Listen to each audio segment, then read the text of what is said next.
everyone! Welcome back to Readaroo Kids. My name is Miss Kristi, and today we're going to read the book, Thanksgiving Day Thanks. It's about these friends and everything they're thankful for. Let's find out what they are. Thanksgiving Day Thanks by Laura Malone Elliott, illustrated by Lynn Munsinger.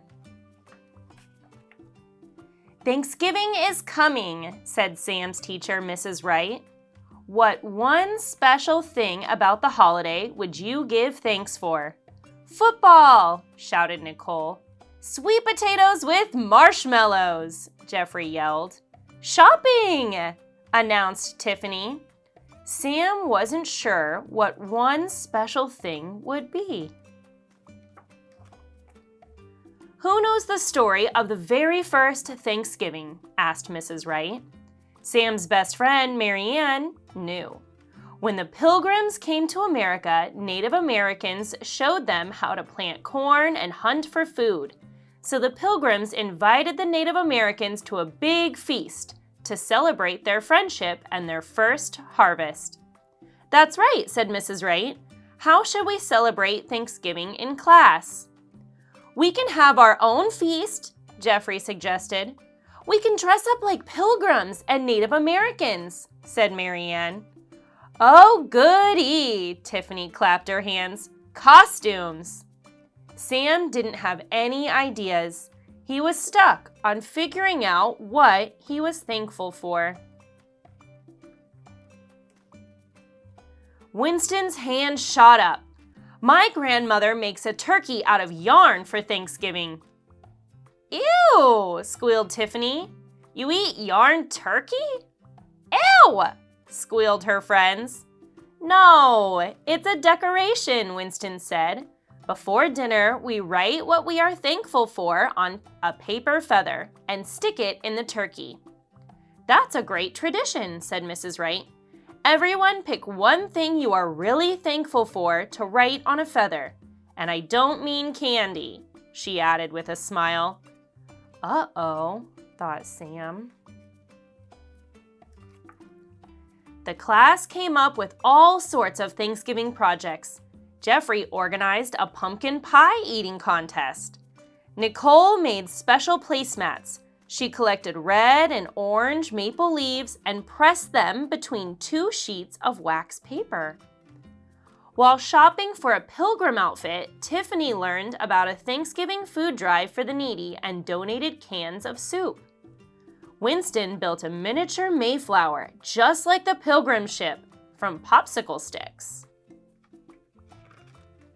Mary Ann made a headband out of white and purple beads to look like the wampum of the Wampanoag tribe. She also practiced with a bow and arrow until each arrow's rubber suction head stuck to the target's bullseye. Meanwhile, Sam worried. Wanuki-suk, Mary tried to cheer him up. That's how the Wampanoag say good day. Usually, Sam liked to learn the big words Mary Ann used, but not this time. There's nothing good about it. I still haven't figured out my project, Sam sighed. Or what I'm thankful for. Think about what you enjoy most on Thanksgiving Day, Mary Ann suggested. Sam thought and thought. The day of the feast arrived. Tables were heaped with food and autumn decorations. Jeffrey had dressed up as Governor Bradford. Tiffany was Priscilla from Longfellow's poem about pilgrims. Mary Ann was Squanto. Where's your project? Mary Ann asked Sam. It's outside. It's a surprise. The class lined up to write their thanks on the paper turkey feathers. Jeffrey was thankful for turkey stuffing. Winston was thankful for the school janitor being so nice about his flooding the cafeteria when testing his Mayflower. Mary Ann was thankful for books. It was almost Sam's turn. All of a sudden, a huge gust of wind rattled the classroom windows. A storm was coming. Oh no, Sam cried. My project! Sam dashed outside to a tree to untie his surprise, a bunch of enormous balloons. He fought his way back through the wind towards the classroom, sticking close to the school building. Everyone darted to the window just in time to see a big dog bobbing by. Then a cat popped up, and a turkey and a frog. It was just like the Thanksgiving Day parade on TV.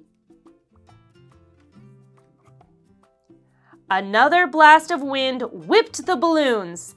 The frog popped, the turkey broke loose, the cat flew away. "Oh dear," said Mrs. Wright. Mary Ann grabbed her bow and arrows and the yarn turkey. She raced outside. Sam was chasing the dog, its string just out of his reach. Mary Ann tied the turkey's yarn to an arrow. She took aim. Zing!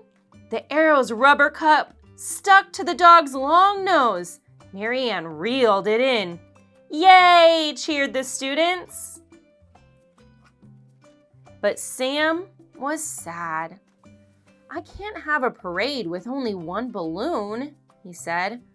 "I still don't know what to write on my feather." Mary Ann thought for a minute. "Your parade was a great idea, Sam.